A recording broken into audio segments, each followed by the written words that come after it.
I hope he proves me wrong. I really hope he does because I want NA Town to succeed, and I was a fan of his. And as a personality, he's a great person. But damn it, how many super teams does this guy need before we start looking around and saying, maybe he's just not all that good? Like, I don't know what we're doing with. What's up, guys? Welcome back to my YouTube channel.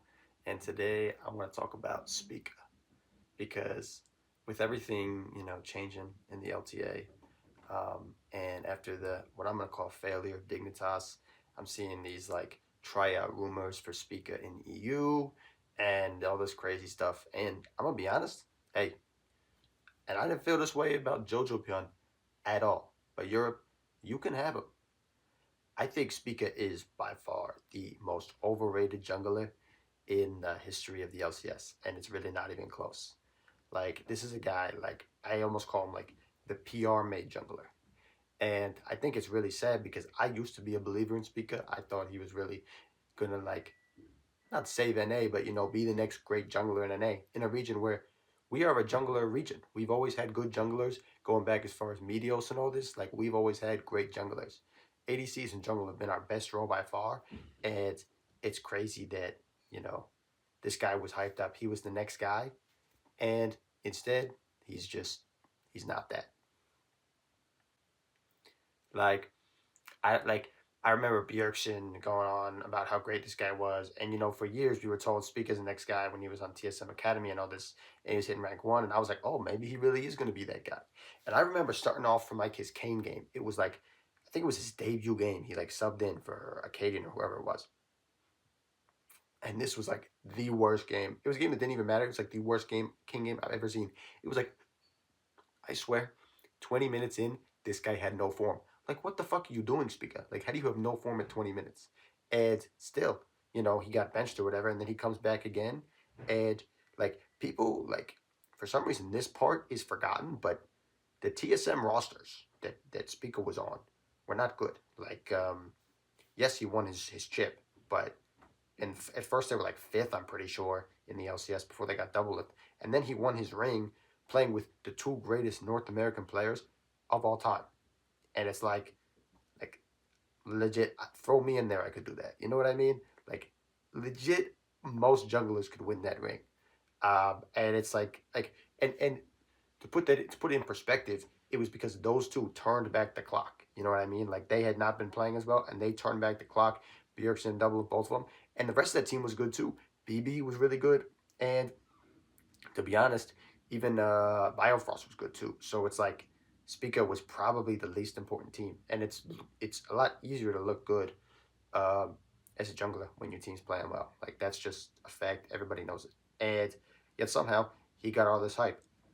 Really young player winning his first ring. It's like yes, but it's almost kind of similar to Yike in G2, where it's like sure Yike's winning all these rings, but he's playing with the best players in EU by far. And it's like, okay, what are we really doing here? Why are we putting so much stock into this guy when he's being gift wrapped everything, And you see this in the rest of Spica. The other thing, like where he's been very successful since leaving TSM, and he specifically has underperformed. And the thing that really pisses me off about Spica is that he was never the best jungler in the league, and to be honest, he wasn't even close. Like the year he won MVP, like first off, this was by far the weakest split of LCS probably ever in terms of team strength, where there was really only like 2 good teams, and that was 100 Thieves and Cloud9. Everybody else was pretty terrible. And what's crazy about this is that Spica winning MVP, like I don't even think he should have got it. Like you go and watch those games, and like him playing against Blabber and Closer, which are his 2 competition in the jungle, and he's not gapping them. In the game where TSM beat Cloud9 in the regular season, it was a bot gap, and Lost was getting all the flame. Sword Art was getting all the flame. By the way, I might make another video on Sword Art because the idea that Sword Art was bad is like one that goes around, but he wasn't bad. He was just overpaid. But obviously, it's like not his fault that he's getting overpaid. If somebody offers you that much money, you're going to take that money. And he was one of the best supports in the league. And honestly, him and Power of Evil and the rest of the team were helping carry Spica to an undeserved MVP. It's like but it's mind-boggling that he gets all the success for that team. It's actually crazy, even though he's playing with players that are proven to be successful. Even Hooney, who was coming off his worst performance, had a pretty good year, all things considered. And even when he was on his other teams, you always hear players who play with Hooney talk about how great Hooney is. So it's like, what are we doing giving all this success to Spica? Why is he getting it? He really is like the PR made jungle. And you see this later because after he leaves TSM, he goes to another super team with this FlyQuest team. And I'm gonna be honest, like I thought he was gonna be good too. There was times where I was calling, hey, maybe uh CLG at the time should get rid of contracts and switch him for Spica. Ain't no way I'm saying now. When I said that, I'll be the first to say I was wrong. Contracts are way better than this guy. And it's actually insane because you saw Spica, he's playing with Stag team, he still can't win. Like he made Impact miss playoffs. That's how bad this guy is. Like, it's actually crazy. And you watch these games, he's doing nothing. He's playing the jungle role. The role is designed to do things in the early games. He's doing nothing. He's not even trying to win the game. It's the most frustrating thing to watch, right? Even when he's playing stuff like Ivern, like he doesn't know what to do. He doesn't know where to position. He doesn't know how to do anything.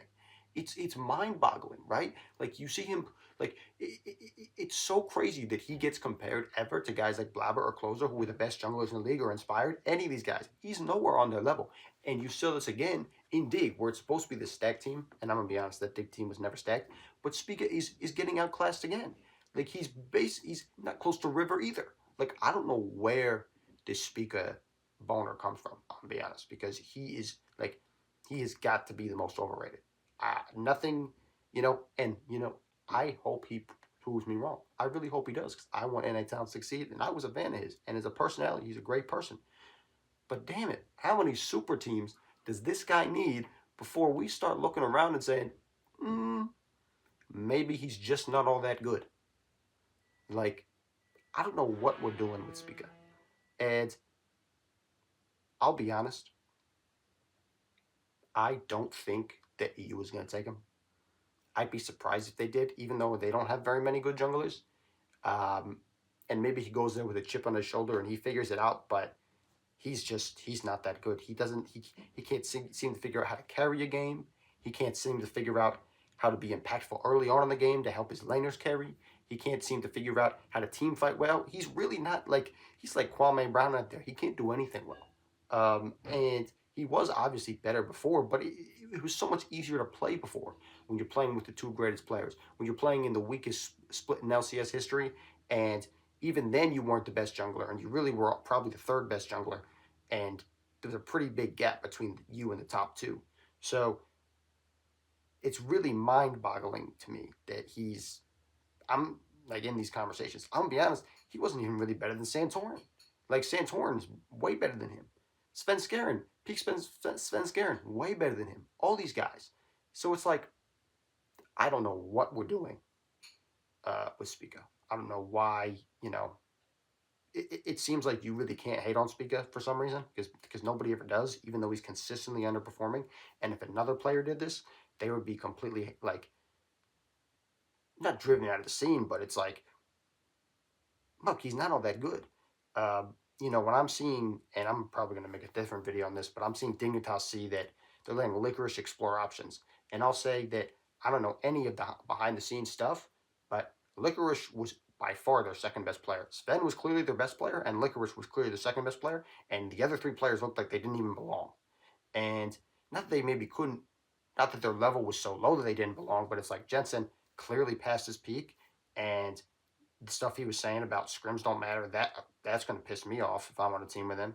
And Spica, again, he looks lost. He looks like he doesn't know how to win a game. He looks like he doesn't have any faith in himself. He looks like he doesn't have a plan, and you need to have a plan as a jungler. So I don't know what he's doing. I hope EU takes him because then they'll be easier to beat next year. Hey, if we pull up to an international and one of their teams has Spica on it, best believe I'm feeling good about our chances in North America or the LTA. But man, I'm just like, I'm surprised this discourse around Spica and it came out a little bit in this year, but it's taken so long when he's been bad for so long and he's failed for so long with great teams. You know, how much help do you need to still not be able to make it happen is what I want to know. Um, and it's getting to the point where he's not a young player anymore, and it might be time to move on. It might be time to hang it up for Spica. So, you know, Dignitas, hey, you've missed out on contracts. Look, I'd take Boogie over him. I'd take a flyer on a rookie over him, as long as you've got somebody else who can really have a plan and shot call and kind of teach them a little bit. You know, maybe get like Armau as like a jungle coach, and then get in a rookie player. But damn, you we as the LTA, you know, we got to move on from Speaker because look, he's had enough shots. I'm just gonna say he's had enough shots. It's time to move on. But yeah, you know, let me know what you think in the comments, and if you enjoyed the video, give it a like and subscribe, and I'll talk to you in the next one.